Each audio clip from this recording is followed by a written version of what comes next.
안녕하세요. 저는 서울에 살고 있는 30대 중반 여자입니다. 저는 현재 시댁 식구들과 연을 끊고 지내고 있는데요. 사연을 듣다 보니 문득 어처구니 없었던 시댁 인간들의 행실이 떠올라 이렇게 사연을 보내봅니다. 저와 남편은 중학생 때 같은 학원을 다니던 가깝지도 멀지도 않던 친구 사이였어요.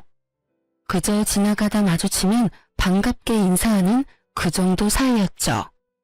그렇게 알고 지내던 남편과 저는 고등학생이 되면서 자연스럽게 각자 갈 길을 가게 되었어요. 그렇게 대학에 가고 지금 다니는 회사에 취업을 하게 되었고 그곳에서 남편을 우연히 다시 만나게 되었죠. 그렇게 저희는 가깝게 지내게 되었고 처음엔 반가운 친구 사이로 지내던 저희는 자연스럽게 연인 사이가 되었고 결혼 약속과 함께 상견례를 하게 되었어요. 아주버님은 남편과 쌍둥이였는데 남편과 마찬가지로 같은 학원에 다녔던 터라 상견례 자리에서 저를 보고 엄청나게 반가워해 주더라고요. 재수씨, 이렇게 다시 만나다니 반가워요. 두 사람 인연이긴 인연인가 보네요. 결혼까지 한다니 말이에요. 그러게요. 저도 회사에서 처음 만났을 때 얼마나 놀랐는지 몰라요. 다 가족이 될 운명이었나 보네요. 결혼 축하해요. 내 동생 잘 부탁해요, 재수씨. 이렇듯 저희는 알던 사이더라도 서로 간에 예의는 차리며 인사를 나누었고 상견례 자리도 화기애애한 분위기에서 잘 마무리되었어요. 양가의 축복을 받으며 저희는 결혼을 하게 되었고 신혼집은 친정에서 세를 주고 있던 아파트가 비게 되어 그 집에 전세로 살게 되었어요. 회사에서 가깝기도 했고 무엇보다 시세보다 저렴하게 세를 주신 친정 부모님 덕분에 고민할 필요가 없는 결정이었어요. 그렇게 저흰 평범한 결혼 생활을 이어나갔고 포용력이 넓은 남편 덕분에 크게 싸울 일 없이 잘 지냈어요. 그러던 어느 날 저는 출근을 하고 남편은 연차를 써 쉬는 날이었어요. 남편은 제가 출근하는 시간에 맞춰 일어나 저를 회사에 데려다주고 형을 만나러 간다고 하더라고요. 마침 형도 오늘 쉰다고 하면서요. 그래서 전 알겠다고 했고 남편은 마칠 때 데리러 오겠다고 하며 손을 흔들더라고요. 그렇게 전 남편의 배웅을 받으며 출근을 했고 퇴근 시간이 다가왔어요. 다와 간다는 남편의 연락에 회사 앞에서 기다리고 있는데 기다리는 남편의 차는 오지 않았고 이상한 차가 제 앞에 멈춰서더라고요. 그 순간 창문이 열렸고 운전석에 앉은 남편이 타라고 하더군요. 의아했지만 별 생각 없이 전 차에 몸을 실었고 차에 타자마자 남편에게 물어보았어요. 여보, 이 차 뭐야? 중고차로 새로 샀다기엔 등급도 그렇고 주행거리도 그렇고 당신 차보다 나은 게 없는데? 설마 제 값 주고 산 건 아니지? 그게 오늘 형 만난다고 했잖아. 거의 반 강제로 바꿨어. 형 차랑. 이거 형 차야. 뭐? 왜? 몰라. 바꿔달라고 계속 그러잖아. 처음엔 안 된다고 했는데 계속 내 차가 갖고 싶다고 하루 종일 귀찮게 하더라고. 그래서 그냥 바꿔버렸어. 황당하더군요. 남편 차도 그리 좋은 차는 아니었는데 그것마저 탐내며 바꿔가다니 그렇게 안 봤는데 참 어처구니가 없었어요. 시숙도 시숙이지만 남편도 어이없기는 같았어요. 아무리 자기가 총각 때부터 가지고 있던 차라고는 하지만 그래도 이런 일은 상의 정도는 해야 하는 것이 맞는다고 생각했기에 남편에게 단호하게 한마디 했어요. 당신이 지금 웃을 때가 아니야. 일단 차는 이미 바꿨다고 하니까 그냥 넘어가는데 앞으로는 이런 일이 있으면 나랑 상의 정도는 해줘? 나 정말 지금 어이가 없어지려고 그래. 아무리 동생 차가 탐난다고 해도 그걸 정말로 바꾸자는 형이나 바꾸자고 한다고 바꿔버리는 동생이나 나 황당해 진짜. 그런가? 난 워낙 어릴 때부터 이러고 살아서 그런 생각도 못했네. 먹는 것도 그렇고 입는 것도 그렇고 좋은 거는 다 형이 먼저였거든. 그래요. 남편은 이 상황에 대한 자각 자체가 없더라고요. 3분 빨리 태어난 것도 형이라고 남편은 어릴 때부터 집안의 분위기에 휩쓸려 시숙을 머리 위에 이고 산 듯했어요. 이미 등록비까지 다 내고 명의까지 바꿔버린 차이기도 했고 곧 임신 준비도 할 예정이라 차를 한 대 더 살 예정이었던 터라 그냥 넘어가기로 했습니다. 대신 전 남편에게 정신교육을 하기 시작했어요. 여보, 당신 걸 아주버님한테 다 양보하는 건 당연하지가 않은 일이야. 그게 설사 아주버님이 가지고 싶어 한다고 해도 말이야. 아주 극단적인 예로 만약에 아주버님이 내가 갖고 싶으니까 날 달라고 하면 줄 거야? 미쳤어? 당신을 어떻게 줘?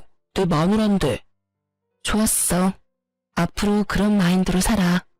이기적으로 살라는 말은 아닌데 내 것은 내 것, 네 건 네 것이라는 생각을 좀 하란 말이야. 왜 당신도 가지고 싶고 당신도 어렵게 가진 걸 아주버님한테 양보를 해? 그건 아니야. 아무리 형제라도 말이야.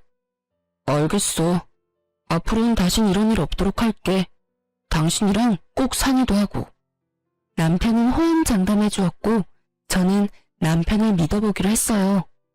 그렇게 저희는 시숙의 차는 만일에 대비해 팔지 않고 두기로 했고 조금 더 앞당겨 새 차를 뽑아 함께 타고 다니기 시작했죠. 그러던 어느 날 시부의 생신이 다가왔고 남편과 저는 퇴근 후 바로 약속 장소로 가게 되었어요. 그때까진 시댁과 얼굴 붉히는 일 한 번 없이 잘 지내고 있었던 터라 기쁜 마음으로 시댁 식구들이 모인 곳으로 걸어가고 있었어요. 그런 저희를 아주버님도 발견했는지 손을 흔들더니 저희가 의자에 앉기도 전에 말을 걸어오더라고요. 야, 너 차 바꿨냐? 좋던데? 정확히는 차 이야기였지만요.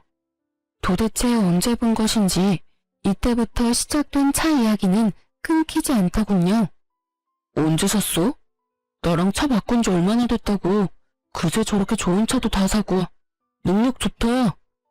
능력 좋기는 문짝만 우리 거고 다 대출이지 뭐.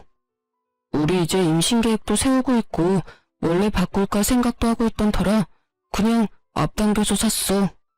이제 아기 생기고 출산하게 되면 이 사람하고 아기하고 타고 다녀야 하니까. 부담되더라도 안전하고 좋은 차로 산 거고. 이렇게 말한 남편은 더는 차 이야기가 하고 싶지 않다는 듯 티가 나게 시부에게 말을 걸며 말을 돌려버렸지만 시숙은 그런 남편에게 끈질기게 차에 대해서 물어보더라고요. 어찌나 캐묻는 것인지 남들이 보면 남편에게 차를 사러 온 손님이라 착각까지 하겠더군요. 남편은 끊임없는 시숙의 물음에 대답하느라 밥은 먹는 둥 마는 둥 했고 전 그런 남편이 신경 쓰여 가만히 있을 수가 없더라고요. 사실 시숙의 차 이야기가 거슬리기도 했고요. 아주버님, 차 이야기는 이제 그만하시고 식사하세요. 음식 다 시켰어요. 당신도 얼른 먹어. 아까 회사에서부터 배고프다고 했잖아. 제 말에 시숙은 합주기가 되었고 시모는 사랑하는 장난말을 막은 저의 태도가 마음에 들지 않는지 연신 헛기침하더라고요. 그것도 저를 노려보다시피 하면서요. 시댁 식구들의 분위기를 보아하니 그간 남편이 어떻게 지냈는지 대충 알겠더라고요. 미쳐 날뛰는 시숙과 그런 시숙이라면 뭐든 다 잘한다 했을 시부 시모, 그리고 그 사이에서 뭐든 다 양보하며 살아온 남편까지. 전 시모가 노려보든 말든 남편을 챙겨주며 남편의 길을 살려주었고 저를 노려보던 시모도 이내 저에게서 시선을 거두고 시부와 시숙을 챙겨주더군요. 분위기가 티나게 확 가라앉았던 터라 이쯤에는 더는 차 이야기는 꺼내지 않겠지 했는데 시숙은 식사 자리가 끝나고 주차장을 가는 내내 저에게부터 차 이야기를 하더라고요. 저의 표정은 점점 굳어져만 갔고 남편은 해탈을 했는지 표정에서 그 어떠한 감정도 보이지 않더군요. 이윽고 우리 차 앞에 섰을 때 시숙의 입에선 어이없는 말들이 흘러나오더군요. 야, 차 키 좀 줘봐. 차 키는 왜? 승차가 어떤지 보게. 조심해서 탈 테니까 얼른 차 키 줘봐. 전 제 두 귀를 의심했어요.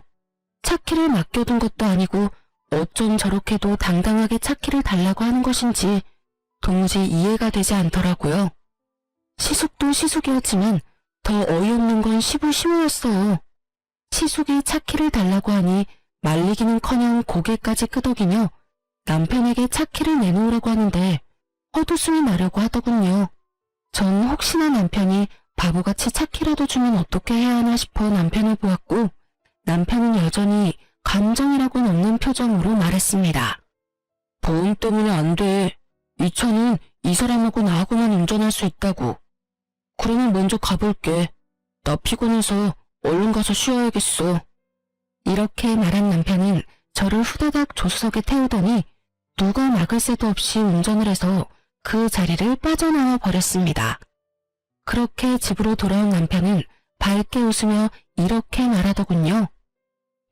여보. 당신 말대로 했더니 속이 다 후련한 거 있지? 나 사실은 이때까지 살면서 좀 억울한 적도 있었는데 양보해야 한다고 워낙 그러니까 그게 맞는 줄 알았거든? 그런데 아니었나 봐. 속이 막 후련한 거 보니까. 사람 고쳐 쓰는 거 아니라고 했는데 이날 남편의 모습은 개선의 의지가 보였고 충분히 고쳐 쓸 수 있을 것 같더라고요. 그 믿음에 확신을 주게 된 계기는 생각보다 빨리 찾아오더군요. 시부 생신 이후 저의 태도에 큰 불만을 가지게 된 시모는 저에게 틈만 나면 연락하며 괴롭히기 시작하더라고요. 예, 어머님, 무슨 일이세요? 넌 무슨 말을 그렇게 하니? 꼭 무슨 일이 있어야지만 전화를 하니? 아니요, 그게 아니라 혹시나 무슨 일이 있나 싶어서요. 아무 일도 없다. 네가 생전 나한테 먼저 전화하는 일이 없으니 나라도 먼저 해야 하지 않겠니? 이렇게라도 하지 않으면 며느리 목소리도 있겠어.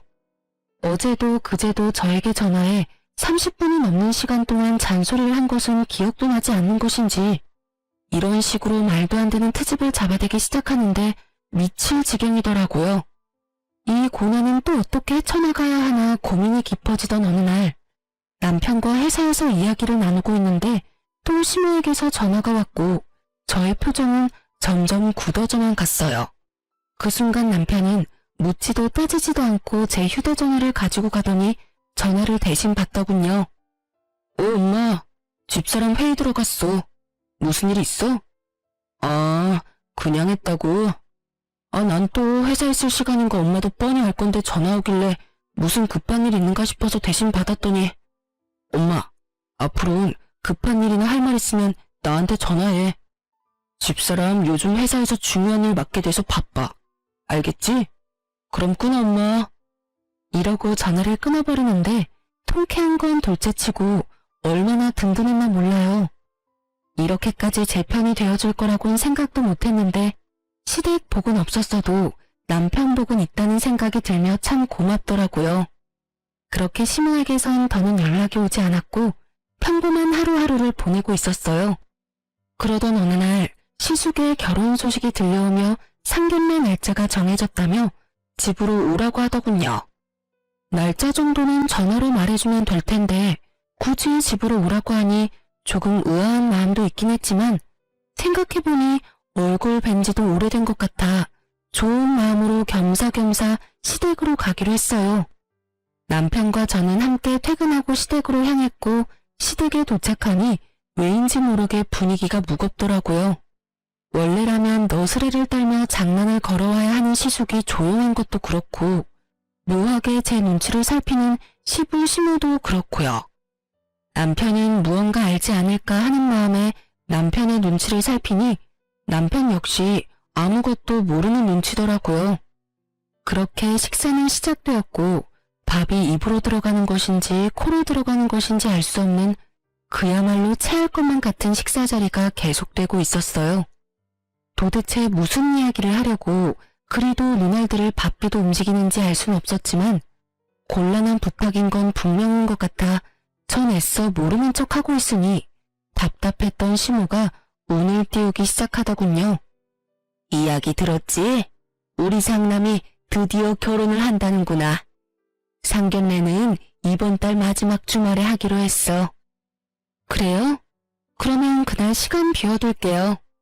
그나저나 좋으시겠어요, 어머님. 늘 아주버님 걱정하셨는데 이제 그 걱정은 안 하셔도 되겠네요? 그 걱정은 덜었는데 다른 걱정이 생겼지 뭐니. 어휴. 왜요? 무슨 일 있으세요? 그게 마땅한 집이 없지 뭐니?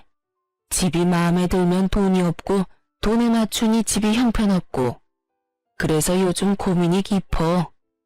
아, 그래서 다들 표정이 안 좋으셨구나.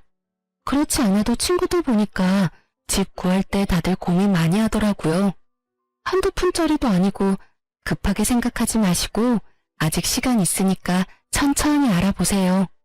잘 알아보면 괜찮은 집도 꽤 있을 거예요. 그렇겠지? 그런데 너희 집은 어떠니? 살기가 괜찮니? 이때부터 무언가 이상함을 감지하기 시작했던 것 같아요. 심호하는 꼴이 꼭 시숙이 차 물어오던 꼴과 같아도 너무 똑같았으니까요. 그래도 설마 저희도 전세로 사는 집인데 문독을 드리는 걸까 하는 생각이 들었고 그저 저희 아파트에 매물이 났는가 보다 하고 생각했어요. 그래서 전 최대한 솔직하게 말했습니다. 신축은 아니긴 하지만 주변에 상가들도 많고 교통편도 좋아요. 무엇보다 회사가 가까워서 저흰 만족하면서 살고 있어요. 제가 이렇게 말하자 시모는 갑자기 제 손을 꽉 잡고 눈을 반짝이며 속내를 드러내기 시작하더군요. 아가, 그래서 하는 말인데 그 집 우리 장남이 좀 살면 안 되겠니? 너희가 살고 있는 그 집 우리 장남한테 좀 양보해 주렴. 네? 그게 무슨 말이세요? 말 그대로야. 너희가 사는 집 우리 장남한테 좀 주렴. 어차피 그 집 너희 친정집이라고 했잖니. 네 친정의 자식이라고는 너 하나뿐이니 지금은 전세로 새들어 살고 있어도 언젠가는 다 네 것이잖니. 그러니 친정에다가 말 좀 잘해서 일찍 물려달라고 하고 그 집 물려받으면 네 신랑 명의로 해놓으렴. 그때부턴 우리가 다 알아서 하마. 아, 중간에 드는 세금은 우리가 다 알아서 할 테니 그건 걱정도 하지 마라. 우리도 그 정도 생각은 다 하고 있어. 이 무슨 말도 안 되는 헛소리인지.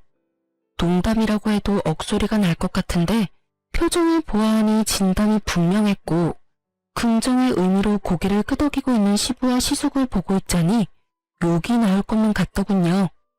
전 최대한 흥분을 하지 않으려 애쓰며 말을 이어나갔습니다. 어머니, 그런 말이 어디 있어요. 부모님께서 물려주신다고 하신 것도 아니고 제가 나서서 어떻게 물려달라고 해요. 그리고 혹시나 물려주신다고 한들 그 집을 아주버님께 내주고 나면 저흰 어디 가서 살라고요? 그거야 너희 친정에 집 한 채 더 있잖니? 거기 사는 사람 내보내고 너희가 거기 들어가서 살면 되지 않니? 설마 우리가 너희 길거리에 내앉게 하겠어? 다 생각을 해놨지. 정말 어이가 없더군요. 어쩌면 이렇게 당당하게 친정 부모님의 집으로 이딴 말도 안 되는 계획을 세웠던 것인지, 아니 애초에 친정에 노는 집이 한 채 더 있는지 어떻게 알고 있는 것인지 의문만이 가득했고 시모의 물음에 답도 하지 않고 생각해보니 상견례 날이 떠오르더라고요. 저희가 상견례를 할 당시 아빠가 한 채는 지금 세주고 있고 한 채는 곧 비니 저희 보고 들어가서 살라고 했던 말씀을 하셨고 시댁 식구들은 그 말을 이때껏 기억하고 있다가 이런 계획을 세운 듯 했어요. 짧은 찰나였지만 곱씹으면 곱씹을수록 어이없고 화가 치솟더군요. 전 더는 흥분을 가라앉히지 못하고 언성을 높였고 남편 역시 더는 듣고 있을 수 없다는 듯 제 말에 이어 고함을 지르더라고요. 어머님, 제발 말도 안 되는 소리 좀 하지 마세요. 그게 말이 된다고 생각하세요? 그래 엄마, 제발 좀 그만해. 양심이 없어? 아니면 생각이 없는 거야? 다들 정말 왜 이렇게 염치들이 없어? 뭐? 집을 내놓으라고? 우리한테 집 맡겨놨어? 심지어 그 집 처가집이야. 우리 돈으로 장만한 집을 내놓으라고 해도 제정신이 아니라고 할 마당에 뭐? 처가에서 집을 받아와서 내놓으라고? 그게 제정신 박힌 사람들이 할 일이야? 그야말로 남편은 울분을 토해내기 시작했고 그런 남편을 보던 시부가 자리에서 벌떡 일어나더니 남편의 뺨을 때리더라고요. 어디서 큰 소리인 거야? 네 눈에는 부모는 보이지도 않는 거냐? 내가 널 이따위로 가르치든? 그럼 이 말도 안 되는 소리를 그냥 듣고만 있어야 했나요? 뭐가 그렇게 말도 안 된다는 말이냐? 우리도 다 생각해보고 내린 결론이야. 어차피 노는 집이고 어차피 너희가 물려받을 집인데 좀 일찍 물려받아서 네 형 결혼 선물로 집 한 채 주는 게 뭐 큰일이라고 이리도 큰 소리인 거야? 뭐가 그렇게 큰일이라고 하셨어요? 이게 큰일이 아니라고요? 그래. 너희가 눈 딱 감고 집만 받아오면 간단하게 해결될 일 아니냐? 저것도 말이라고 하는 것인지 참 대단한 인간들이라는 생각만 들더군요. 남편 역시 더는 말이 통하지 않는다고 생각했는지 제 손을 잡고 일어나며 단호하게 한마디 했어요. 전혀 간단하지 않고요. 저흰 절대 처가에서 집 받아올 생각도 없고 혹시나 집을 받게 되더라도 줄 생각은 전혀 없으니 헛물 캐지 말고 그 시간에 능력에 맞는 집이나 더 알아보세요. 아시겠어요? 이렇게 말한 남편은 대답은 들을 필요도 없고 더는 말 섞을 필요도 없다는 듯 저를 끌고 시댁에서 나와버렸습니다. 그날 이후 시댁에선 연락이 없었지만 시숙에게선 적잖게 연락이 왔고 남편은 절대 안 된다는 말만 반복하며 전화를 끊어버리더군요. 그렇게 상견례 날이 되었고 저희는 고민하던 끝에 상견례에 참석하기로 했어요. 저희는 저희의 뜻을 분명히 밝혔고 아무리 상황이 이 지경이라도 형제가 있는 것을 뻔히 알 텐데 참석하지 않으려고 하니 마음이 불편해 많이 고민하고 내린 결정이었죠. 걱정이 많았던 상견례 자리는 저희 때와 마찬가지로 비교적 좋은 분위기로 이어지고 있었고 이런저런 이야기가 오가다 시숙의 예비 장모님께서 집 이야기를 꺼내더군요. 그건 그야말로 파국의 시작과도 같았죠. 혹시 집은 어떻게 하시기로 하셨나요? 저흰 사돈댁 의견에 맞추겠습니다. 집을 해주신다고 하신다면 저희도 거기에 맞게 다 해서 시집 보낼 것이고 애들끼리 알아서 하게 하신다면 그것도 상관없습니다. 혹시 따로 계획하고 계신 것이 있으면 말씀해 주시겠어요? 들어보니 반반 결혼도 전혀 상관이 없다는 말이었고 여러 가지 생각이 스치더군요. 굳이 시숙이 집을 마련해야만 하는 상황도 아니었는데 그 무리한 요구를 했던 시댁 식구들이 어이없기도 하면서 또 한편으로는 반반 결혼도 환영해 주신다고 하니 다행스럽기도 하더라고요. 이젠 그 말도 안 되는 요구를 하는 일은 없겠다 싶어서요. 하지만 그런 제 기대와는 달리 시모의 입에선 예상치 못한 경악스러운 말이 흘러나오고 있더군요. 아유, 애들끼리 알아서 한다니요.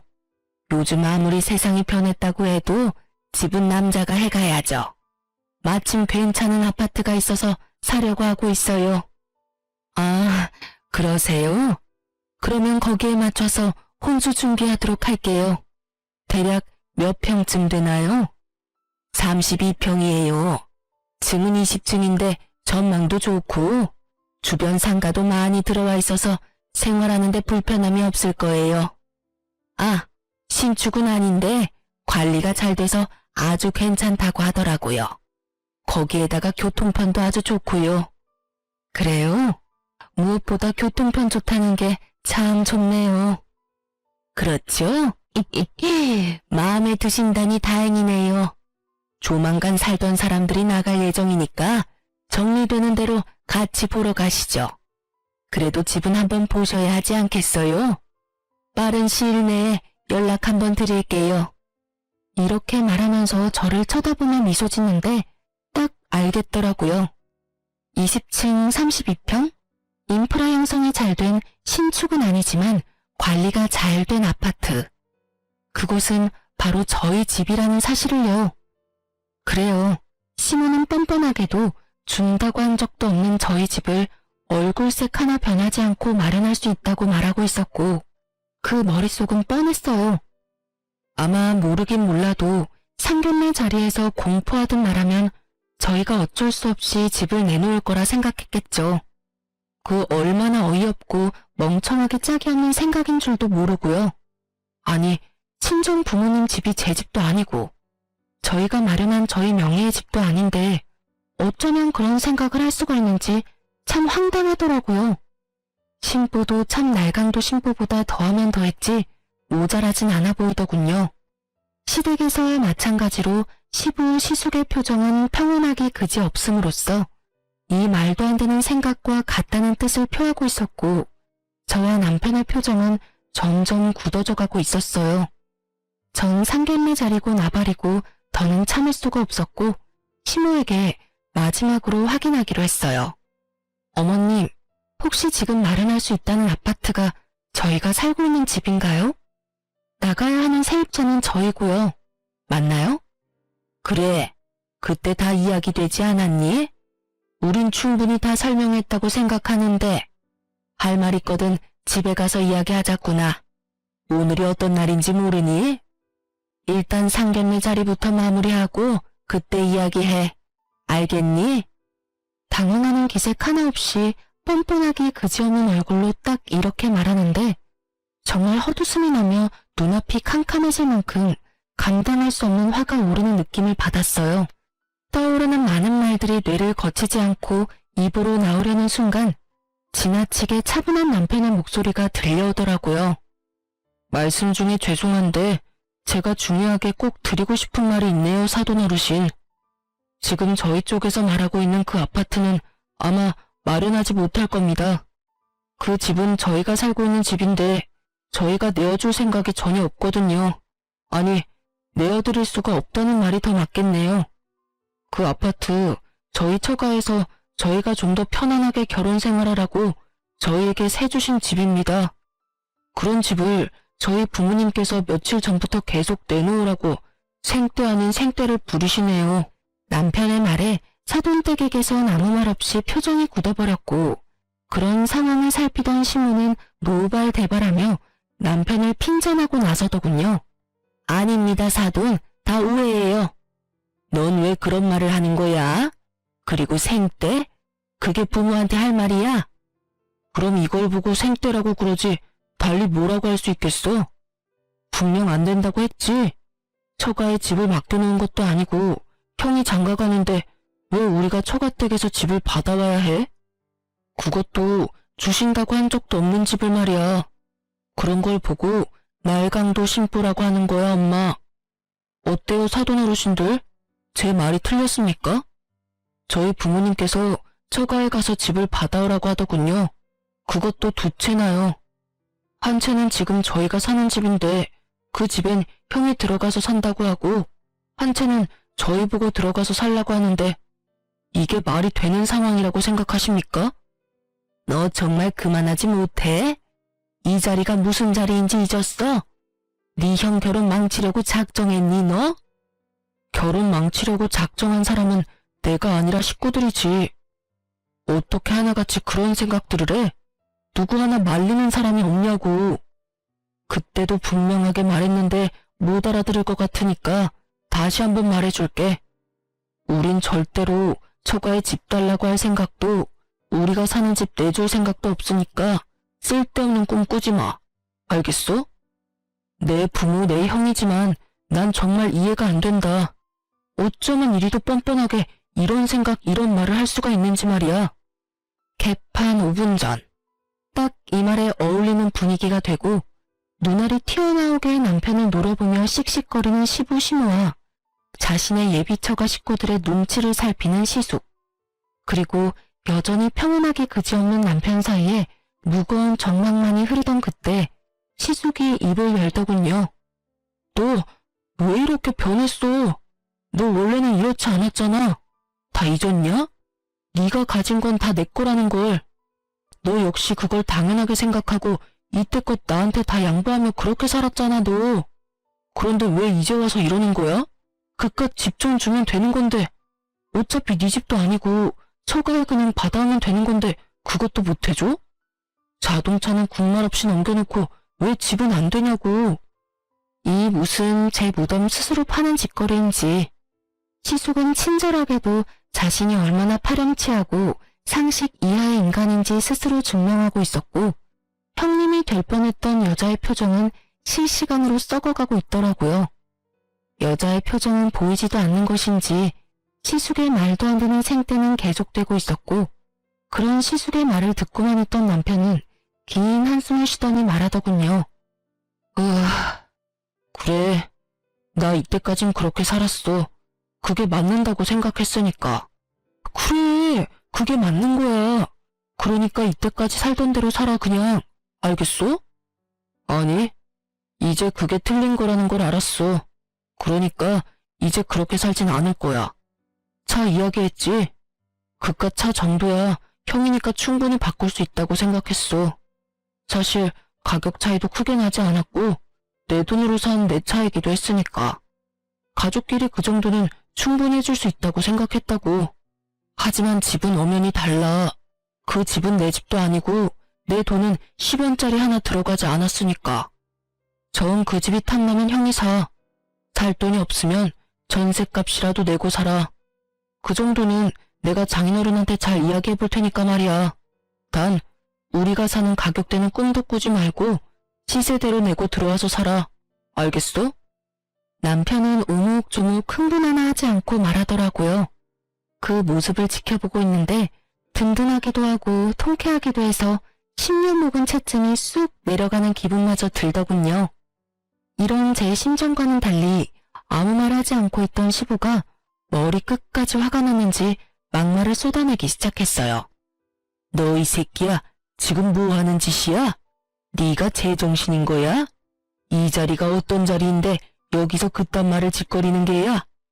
그냥 알겠다고 하고 좋게 넘어가도 될 문제를 굳이 이렇게까지 만들어야 속이 시원해? 그때 이 아비한테 한 대 맞고도 정신을 못 차렸구나.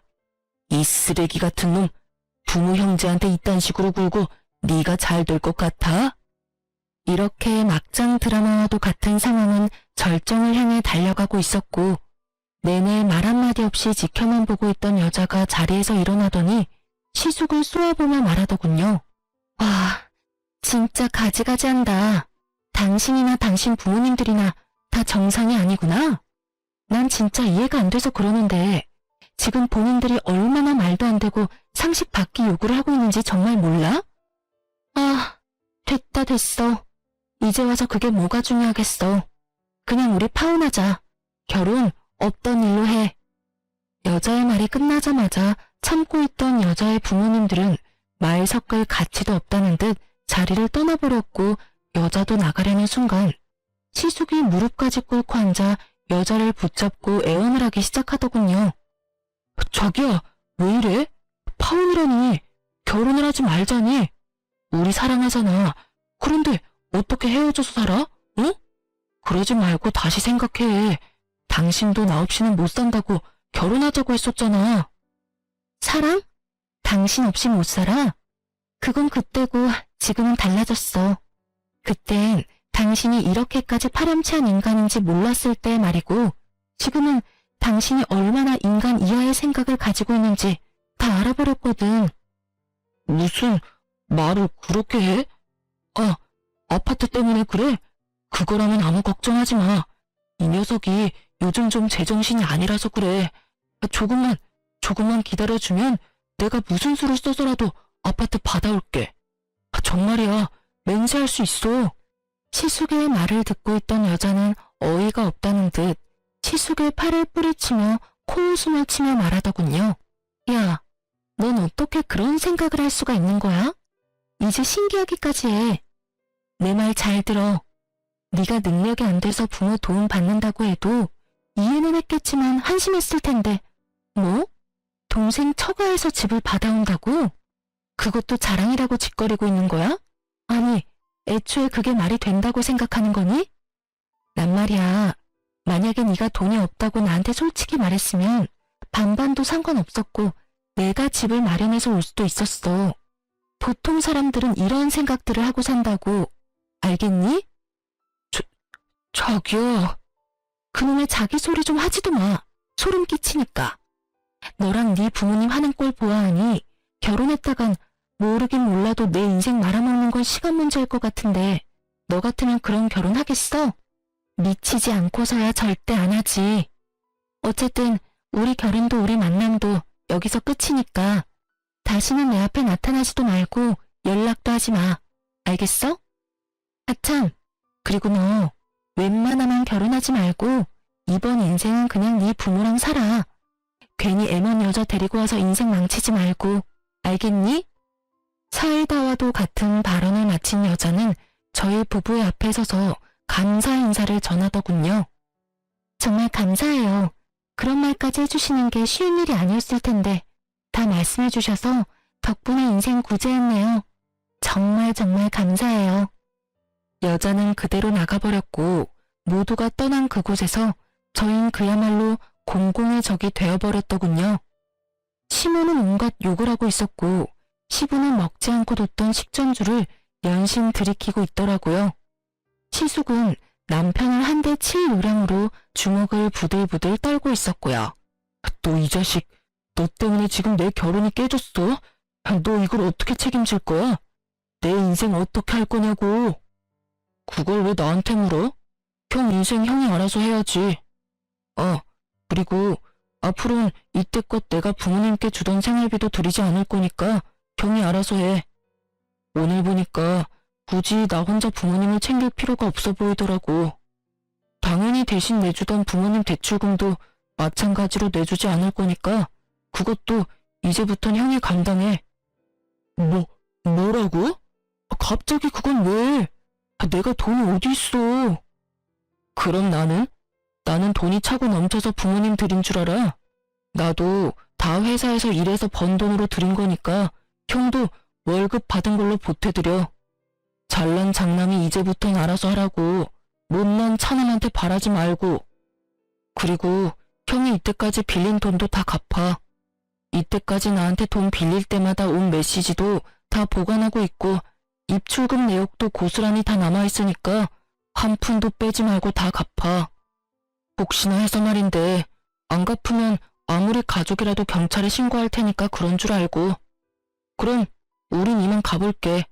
더 있다가 귀가 썩을 것만 같아서 말이야. 그렇게 저흰 돌아와 버렸고 시댁에서 오는 모든 연락을 받지 않았어요. 시숙은 예상대로 돈을 갚을 생각이 없어 보였고 남편은 그런 시숙을 경찰에 신고를 해버렸어요. 처벌을 할 생각까진 없었지만 겁을 주기 위해 하는 신고라고 하더군요. 남편의 생각이 통했는지 경찰에 신고를 한 날 시숙에서 전화가 끊이지 않고 오더라고요. 왜 계속 전화질이야? 너 진짜 미쳤어? 그렇다고 정말 신고를 하면 어쩌자는 말이야. 경찰서에서 전화까지 왔다고.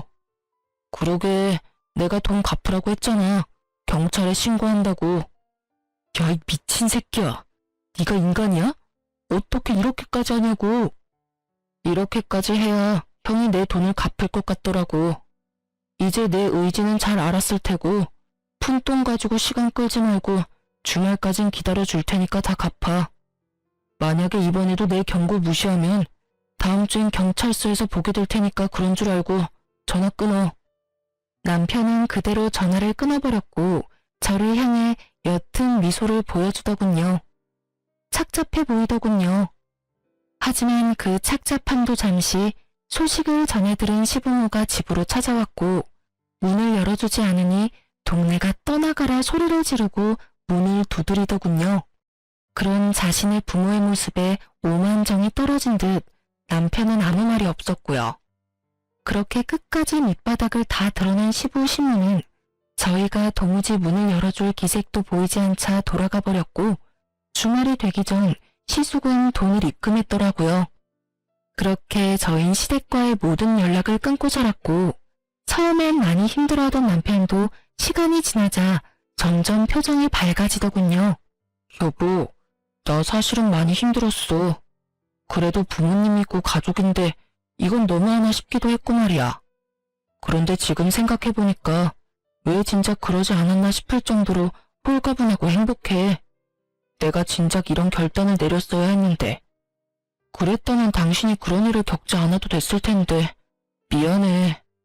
당신이 미안할 게 뭐 있어.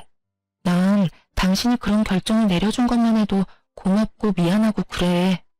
그나저나 당신 집에선 더는 연락 없어? 응. 요즘엔 조용하네. 그거 참 다행이라고 하려는 순간 양반은 못 되는지 시모에게서 전화가 오더군요. 한동안 뜸했던 시모에게서 온 연락이라 남편은 잠시 고민을 하다 전화를 받았고 시댁은 그야말로 파탄이 나 있더군요. 무슨 일이야? 이제 다신 연락하는 일 없는 줄 알았는데. 아들, 엄마 아빠 좀 살려줘. 우리가 다 잘못했어. 왜 나한테 그런 말을 해? 그 잘난 장남은 어떻게 하시고. 그게 그놈 집 나갔어. 글쎄 네가 보태주던 돈을 다 자기가 내야 한다고 생각하니까 그게 아까웠는지 갑자기 독립을 한다고 하면서 짐을 싸서 나가버렸지 뭐야. 그리곤 연락조차 안 된다. 그래서? 그래서라니? 너도 알다시피 우리한테 돈이 어디 있어? 이 집 마련하느라 그나마 있던 돈도 다 쓰고 집 대출금만 남은 거 너도 알잖니?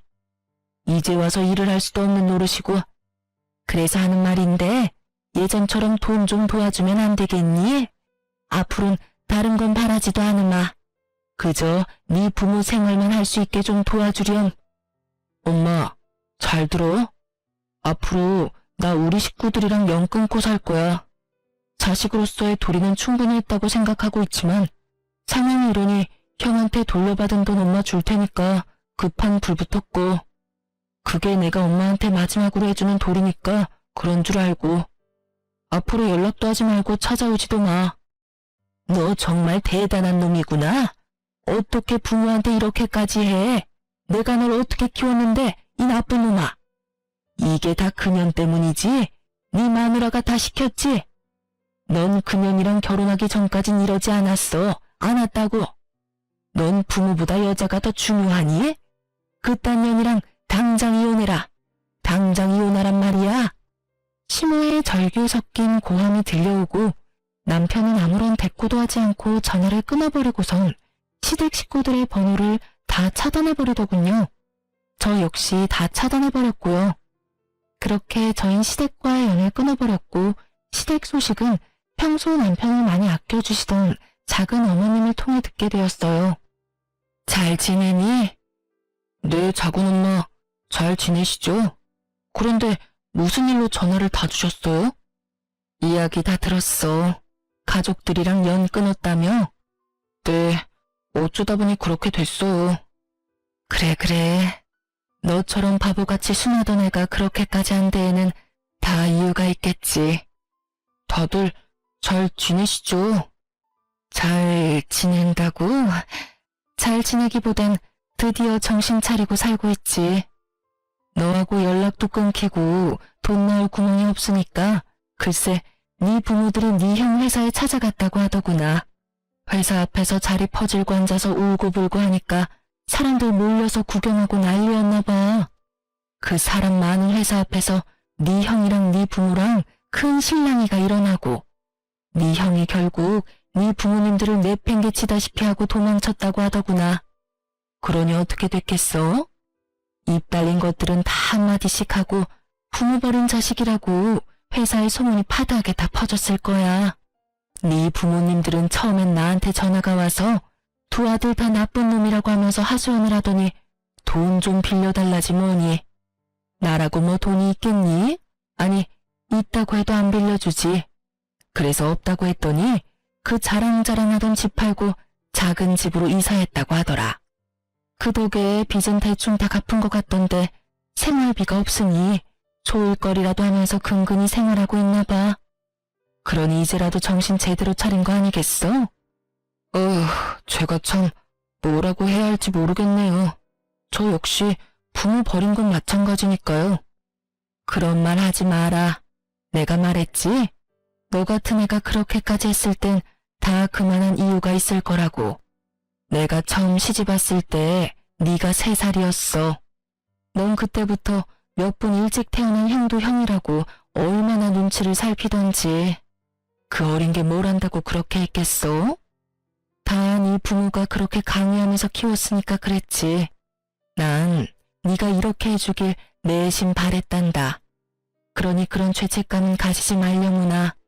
살다가 더 많이 살아가다가 네 마음도 많이 누그러지고 네 부모님들도 반성 많이 하면 그때나 돼서 한번 찾아뵙거라. 그러면 되는 거야. 그렇게 말씀해 주셔서 감사해요. 그래. 이런 말하기 그렇지만 이제라도 연 잘 끊었다. 이제부턴 네 가정 잘 꾸리고 살아가. 이제 네 가족은 네 집사람이니까 행복하게 해주렴. 네, 작은 어머니. 작은 어머님의 위로를 받은 남편은 한결 더 편안해 보였고 그 소식을 마지막으로 저흰 시댁 소식을 들을 수가 없었어요. 저흰 잘 살고 있어요. 집도 회사에서 더 가까운 곳으로 이사를 했고 전화번호도 바꿔버렸죠. 시부 시모에게선 연락이 오지 않는데 시숙에게서 다른 번호로 연락이 계속해서 와 어쩔 수 없이 바꿔버렸네요. 다행스럽게 시숙은 회사로는 찾아오지 않았고 시부모는 남편에게 워낙 관심이 없었던 터라 남편의 회사를 모를 거라고 하더군요. 그래서 회사는 계속 잘 다니고 있어요. 아, 그리고 저 임신을 했어요. 지금은 5개월째이고 아기도 저도 아주 건강하답니다. 출산이 다가올수록 어쩔 수 없이 시부모님 생각이 나더라고요. 그래서 남편에게 혹시나 연락을 하고 싶다면 그렇게 해도 된다고 했더니 남편은 이렇게 말하더군요. 사실 생각이 나지 않는다면 거짓말이지. 그래도 나 연락 안 할 거야. 이런 일로 연락하기 시작하고 다시 왕래하기 시작하면 같은 일이 반복될 게 뻔해. 덩달아 우리 애한테도 피해가 갈 거고. 난 이제 그런 일 내 가족이 겪게 하진 않을 거야. 남편의 뜻은 확고해 보였고 저도 그 이후론 말을 꺼내지 않았네요. 그러면서 하는 말이 그래도 돌아가시기 전엔 연락을 드려 찾아뵐 것이라고 했고 그땐 저도 함께 하겠다고 했어요. 저흰 이렇게 살고 있어요. 요즘 남편과 저의 유일한 낙은 건진 때마다 무럭무럭 자라고 있는 아기를 보는 것이네요. 원래도 다투는 일이 거의 없었는데 임신을 한 후엔 더 다툴 일도 없고 아주 잘 지내고 있어요. 이렇게 저의 시댁과 인연을 끊게 된 이야기는 끝이 났습니다. 긴 사연 함께 해주셔서 감사해요. 그럼 전 이만 물러가 볼게요. 좋은 하루 되세요.